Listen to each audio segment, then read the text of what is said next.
So you may also be wondering why Attorney Darlene Berberabe is here. The chairman invited her because in the course of our hearings, I think it was Senator Cayetano who mentioned that the hiring of Omni Security Investigation Incorporated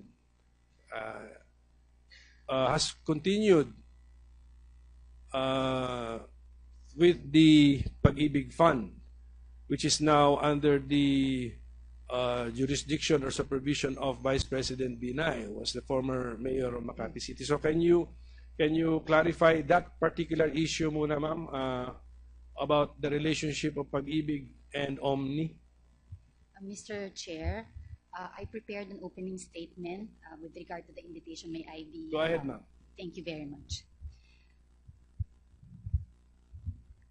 Good morning, honorable members of the Blue Ribbon Subcommittee. The invitation to my office says that I am invited to shed light on the reported procurement by Pag-ibig Fund of the Security Services of Omni Security Investigation Incorporated. The invitation is anchored on the resolution that was filed to investigate the alleged overpricing of 2 Makati buildings and related anomalies purportedly committed by former and current Makati officials. If the issue is whether the Honorable Vice President Jejomar Binay, who is the chairman of Pag-ibig Fund Board of Trustees, used his power to get Omni into Pag-ibig, I categorically say that no, this did not happen. Omni had in fact a chance to get a 193 million peso security service contract for 236 security guards for our NCR offices, warehouses, and acquired assets from Pag-ibig Fund for 3 years when we bidded out this contract in 2012. However, we disqualified Omni for being late in submitting their bid documents, late for 1 minute. This clearly shows that we follow the procurement law strictly and there is no hanky-panky in our bidding process. The only contract we have with Omni is for my close-in security, which involves only 3 bodyguards, which is for 4 months per contract and worth around 420,000 per contract. When I assumed the position of President and CEO of Pag-ibig Fund in November 2010, the 6.6 billion fraud committed by Globe Asiatic of Delphine Lee against Pag-ibig Fund was headline news. The Senate's investigation into the scandal was in full swing, and one of my first public appearances as the CEO was to attend the Senate investigation. Not surprisingly, concerns were raised within the fund about my personal safety. Before I became the CEO of Pag-ibig Fund, I knew nothing about close-in security arrangement for myself since I never was in need of one. The closest I had ever been to government service was to teach at the College of Social Science and Philosophy and the College of Law of the University of the Philippines. Security detail was foreign to me. I turned to Vice President Binay for advice, he being the chairman of Pag-ibig Fund and having been in public service for a long time. Also because close-in security requires trust and confidence, because it means 24/7 protection for me as CEO. I asked for recommendation from someone whom I knew would ensure my safety. The Vice President recommended Omni, which I understand has provided security service to the city of Makati when he was the mayor. That was the only participation of Vice President Binay. I then asked my Vice President for Administrative Services to engage my close-in security. Because of the smallness of the amount, the contract was entered into by a department manager who had the signing authority. Considering the urgency of the required protection as well as the primacy of trust and confidence in such an engagement, public bidding was considered inappropriate. Hence, the 3 bodyguards were engaged through emergency procurement, an alternative mode of procurement recognized under Republic Act 9184, where there is imminent danger to life or when time is of the essence and immediate action is necessary under Section 53B.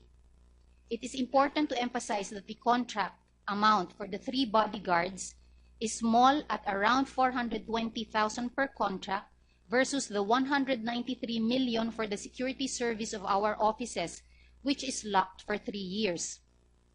This should negate any suggestion that Vice President Binay is trying to clinch multi-million contracts for Omni or that Vice President Binay uses his position to get contracts for Omni in Pag-ibig Fund.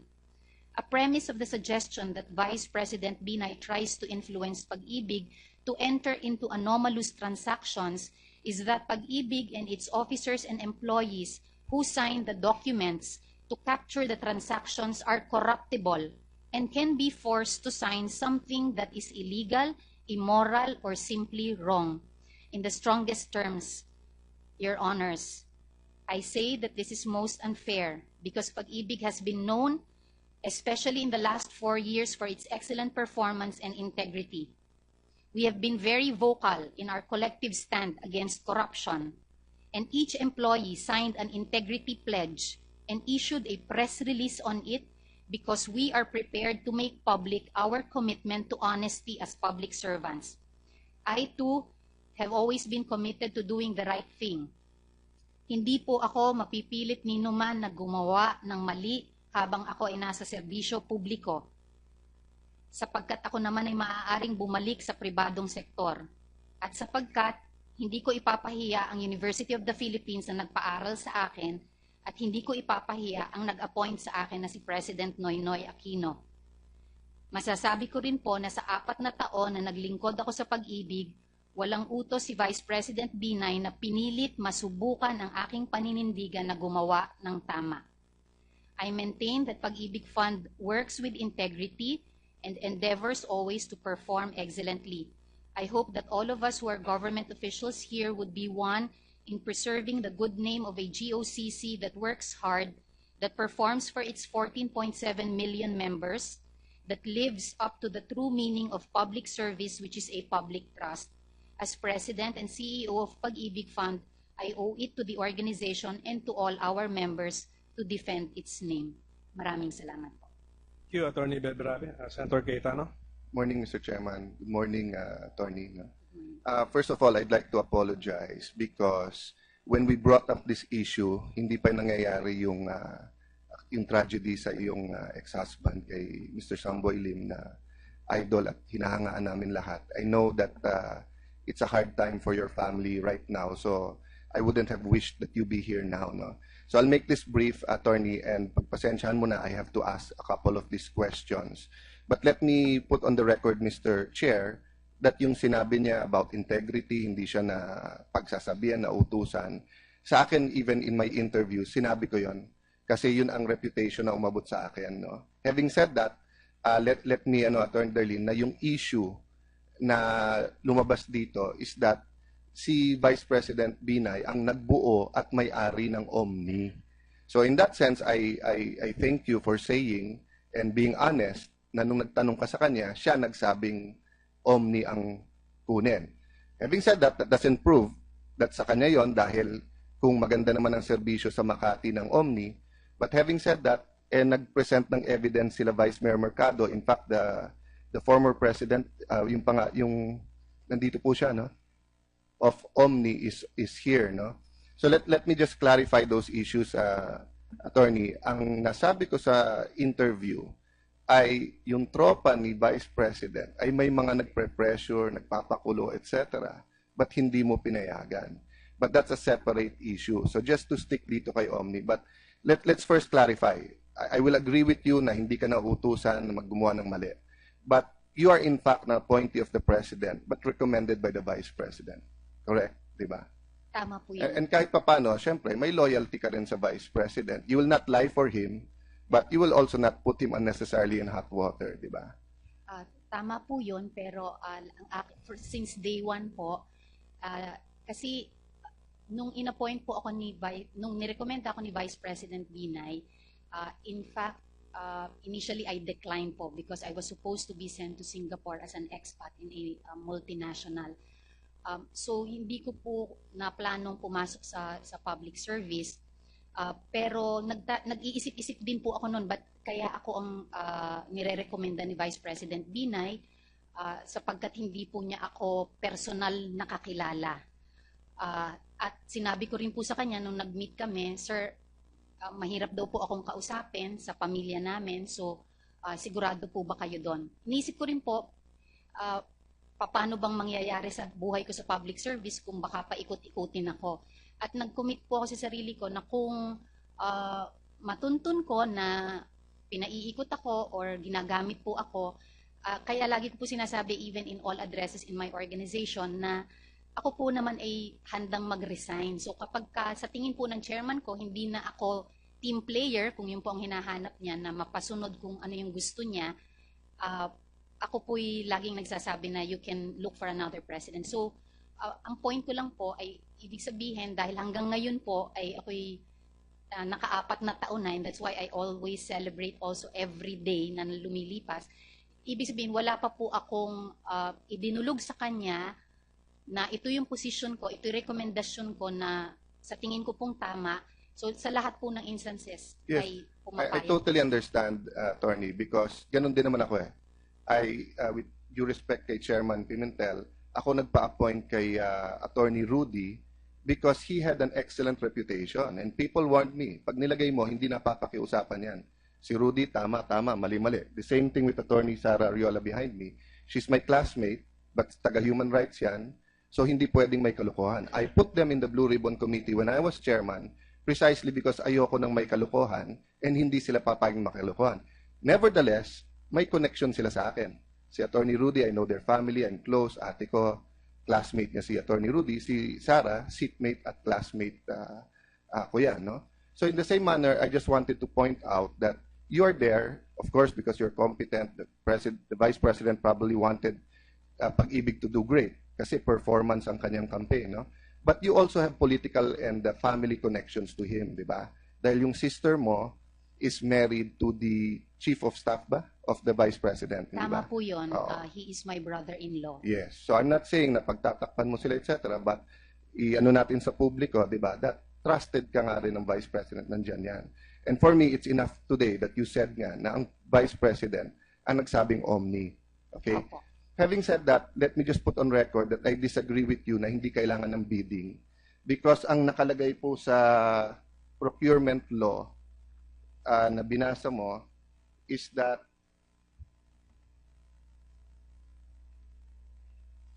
yung Section B ang binanggit niyo po, no? Section 53B. Ang nakalagay dito, in case of imminent danger to life or property during a state of calamity, or when a time is of the essence arising from natural or man-made calamities or other causes where immediate action is necessary to prevent damage or loss to life or property or to restore vital public service infrastructure facilities. Meaning, if there was a threat to you in 2010 at kailangan mo kunin kaagad at in-excuse ng COA yan, sabihin mong question mark yon. But after that, may time na kayo mag-bid eh. Mr. Chair, I put this there not to put you in hot water, but to guide you. Kasi kung yan po ay maririnig ngayon ng lahat ng congressman, mayor, governor, secretary, baka hindi na nila i-bid yung sa security nila.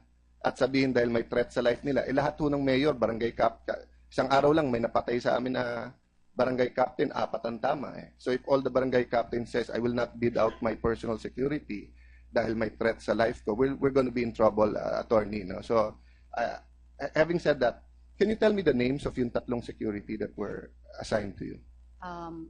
Isaac Palencia, Joel Solis, Joel Enero. There were always 3, no? Nung una, 6 sila, no? Always 3 po. May isa pong quarter or isang period na we thought we would need additional security but for other officers. Okay. So, having said that, even if, assuming tama yung interpretation mo ng inyong ahensya, no, sa, dito po sa imminent danger to life, no, it doesn't excuse the agency from conflict of interest, tama? Tama po. Okay. And Yes, it's that's true correct. that Mr. Tomas Lopez is a trustee of Pag-ibig. Yes. And it's true that Ms. Irene Lopez is the officer and director of Omni Security. Okay, hindi ko po alam kung Yes. siya ang asawa. Medyo And then- pagalitan nyo yung legal nyo Opo. kasi may conflict of interest. Because your director who approves the contract, ang asawa niya naman ay director and part owner ng Omni. Mr. Senator, may I clarify Yes, po? go ahead. Yung pong contract kasi na ito na for 4 months, yung initial po 4 months, and then why is it a short-term period? So kung emergency procurement, in fact, pwede po sanang mas mahaba. Pero ginawa po namin na 4 months because we wanted to assess kung meron pa bang need for close-in security. Yes. So, and then, yung total po, for I example, understand. Hindi dapat biruin ng security. Ayaw natin na baliwalain yun tapos may mangyari sa isa sa inyo, then magsisi tayo. So, hindi mo kailangan convince. I totally agree that you have to assess the situation dependent. In fact, I'll tell you, dapat parati ka may security. Opo. Kaya po, well, ang point ko po dun sa 4 months, kaya po, naging emergency procurement kami dahil in real life, ang public bidding would entail 4 months. Yun po ang period lagi ng public bidding. And so that's why, so 4 months muna kami and then we had to assess. So kung public bidding po siya, that would the consequence would be 2 Yes. things. So another 4 Nung umpisa, months. attorney, di ba? Opo. Pero yung contract nyo was starting 2011? 2011 po. 2011 hanggang ngayon eh. So naka Yes. 3 years Opo. na eh. Pero So yung- after the first 4-6 months, anyway, I'm just advising you. Opo. Kasi the first time it happens and no one brings it to attention, baka you're excused. Pero when it's brought to your attention na dapat ibid at hindi binid, baka mapahamak ka pa. Opo. So I don't want to see anyone na maganda ang trabaho sa gobyerno, yung pa ang nakakasuhan, samantalang yung napakakurap, yung pa ang tumataas ang ranggo. Opo. Okay. Mr. Senator, I would like to Sure, go clarify on 2 points po. Subsequently po, in fact, dahil nag-a-assess din yung aking legal department on the emergency procurement, subsequently po, it was shifted to the letter D of Section 53, which is hired consultants, which is based on trust and confidence. Kasi po, Mr. Senator, nung sila ng tatlo, Let me interrupt you there. No? Pag consultants kasi walang agency fee. opo, Pag opo. consultant, yung tao diretso. Pag-aralan ko yung kasi lahat kami, ganun din sa consultants namin. Ang problema, tinuloy nyo yung kontrata. Yes. So for every guard na kumikita lang ng, ang take home nila bandang 17,000 lang. Yes. Ang Omni kumikita 30. ng 8,000 Opo. na agency fee Yes. na 50%. So kawawa naman yung gwardiya. Yes. Di ba? Opo. Kung consultant, ibigay nyo na lang lahat sa Yes. sa tao. Tama po yun. Ba't tumagal ng 4 years kasi na walang bidding? Tama po yun, Mr. Senator. In fact, kaya po ang binigay namin doon sa letter submitted to the Senate is like a consultant. Aamin po ako kung ano talaga Sige. yung difficulty. Anyway, pakipag-aralan nyo ulit sa legal and Opo. get someone from the outside. Then let me ask you, kailan ang last pag-ibig Board of Trustees na meeting ninyo? Nung December 22 po, Nag-attend ba si Mr. Tomas Lopez? nag-attend po. O bakit sa inyo nag-attend dito nawawala siya? I mean, I cannot, bakit ang dami ng issues at kailangan niya sumagot dito, pinagbibintangan siya na tapos kailan ang susunod yung meeting? Baka kailangan kami na lang 3 ang pumunta doon para makuha namin testimony niya. I'm not blaming you, ha? I mean, dapat siya mag-attend sa inyo, but I'm pointing out, ma'am, no, na pagdating po sa personal, sa trabaho, si Jerry Limlingan, si Ebeng Baloloy, si Mr. Tomas Lopez, nag-attend sila at nasa gobyerno sila. Pero pagdating sa hearing, na madali naman magsabi, kita mo, ikaw, pumunta ka dito, naliwanagan lahat. Kita namin kung nagsasabi ka ng totoo at hindi at kita namin yung quality ng service mo. No? So, can you inform this committee when you have your next hearing? Para at least alam namin kung saan hahanapin si Mr. Meeting ng Board of Trustees. Kasi nagtataka ako sa inyo nag-a-attend dito hindi. We should have another meeting like in the last week of January. Okay. Tapos yung second point Go lang ahead, po, Mr. ma'am. Senator. So yung pong conflict of interest, siguro po, kaya po siya hindi naging apparent or evident is because of the value of the contract is just 400,000. So the officer that has a signing authority on this is just a department manager. In other words, hindi po ito umakyat sa board. So and then Ako po ngayon ko rin lang tiningnan yung GIS, sino ba yung officers dyan, dahil nga department manager lang yung papasok dito sa contract. So, nung tiningnan ko po na nandun nga yung Irene Lopez na hindi ko po siya kilala ng personal, hindi ko rin po alam pangalan, naririnig ko rin lang po siya galing dun sa Senate investigation. So, kaya po, hindi naging apparent yung relationship because it did not reach the board. And as lawyers, we know that the law is harsh, but that is the law. Diba? At walang value sa procurement law. So if it's 1 peso, pero there's a conflict of interest, may makakasuhan yan. And as I said, ayoko naman makasuhan ng hindi dapat makasuhan. So it was incumbent upon Mr. Tomas Lopez to bring up the board that you cannot hire Omni because my wife is there. Diba? But for 4 years, tumagal, alam din to ng Vice President. And later on, we will look into it dahil lumalabas dito kay Vice President ang Omni. No, but having said that, Mr. Chair, and the other issues na na-bring up sa pag-ibig, sinabi ko po to sa media, it's a separate hearing and separate issue. Because I heard na, meron din si Mr. Tomas Lopez na, di ba, pamangkin na nag-avail ng loan sa, ng housing sa pag-ibig. Okay. Meron o wala? Meron po. Sige, so in a separate hearing, let's look at that. If it's above board o hindi, can you prepare for that? But these are the issues that I mentioned I'd like to look at without making allegations pa. But this is not the hearing for that. And I reiterate, I haven't heard any of wrongdoing on your part. At hindi dahil ikaw ang kaharap. I've said this even in the interview. So I'm satisfied with that, Mr. Chair. Before I recognize Senator Trillanes, I have a few questions. You said, ma'am, 400,000 is the value of the contract. That's why it was approved at the lower level. Yes. And how long? 400,000 for how many months? For 4 months po. For 4 months. But Omni provided you with security for 4 years. Opo. So let's say ilump natin lahat yun. If you contracted with Omni originally from the very start for 5.7 million pesos for a 4-year contract. I think po 5.3. 5.3, sige. 5.7 kasi sa letter mo. Or 5.7, sorry po. In your own letter. 5.7 million pesos for 4 years. If that were the contract to be offered, would that have been bid out? And then number 2, would that have reached the board? Hindi pa rin po. Up to over 3 million or over 5 million sa Senior Vice President po. Senior Vice President. Ang board po namin is over 40 million. Yun naabot sa inyo? Opo, aabot sa board. But pagdating sa Senior Vice President, would you think they would already discover the conflict of interest? Hindi rin po siguro dahil kahit ako nga po, ngayon ko rin lang na-realize na siya and only because naririnig po dun sa Senate investigation. With regard to the invitation, may I be... Go ahead, ma'am. Thank you very much. Good morning, honorable members of the Blue Ribbon Subcommittee.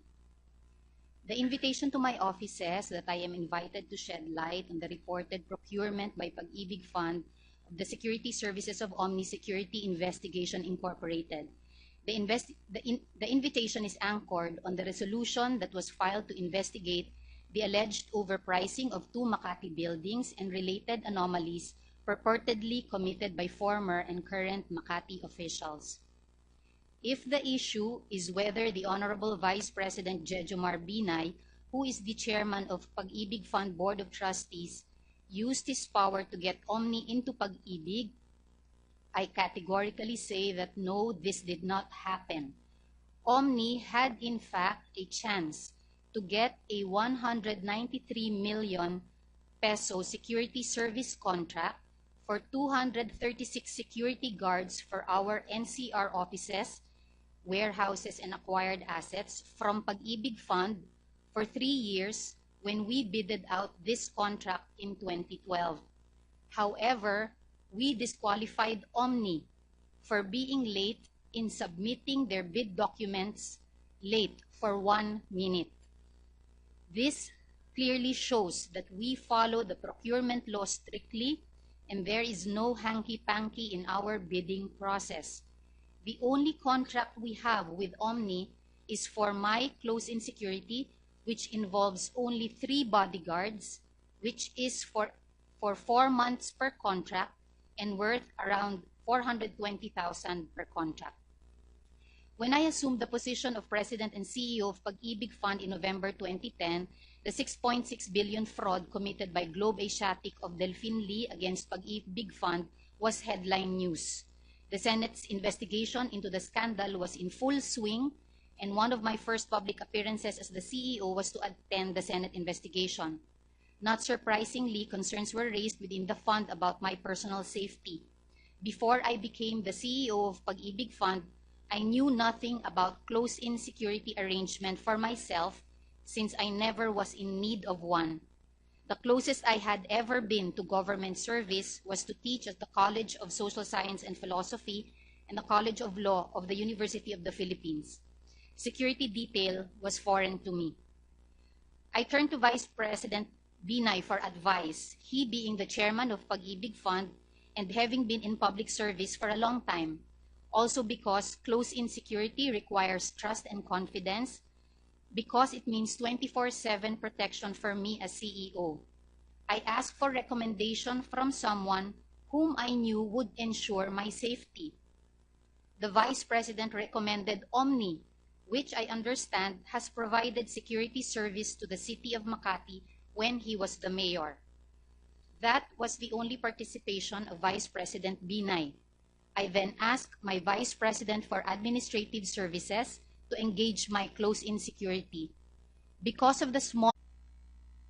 So you may also be wondering why Attorney Darlene Berberabe is here. The chairman invited her because in the course of our hearings, I think it was Senator Cayetano who mentioned that the hiring of Omni Security Investigation Incorporated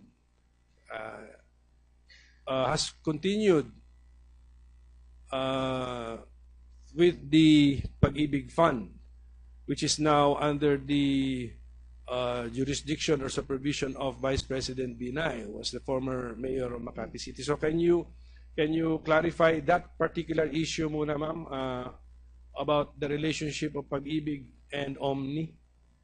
Mr. Chair, I prepared an opening statement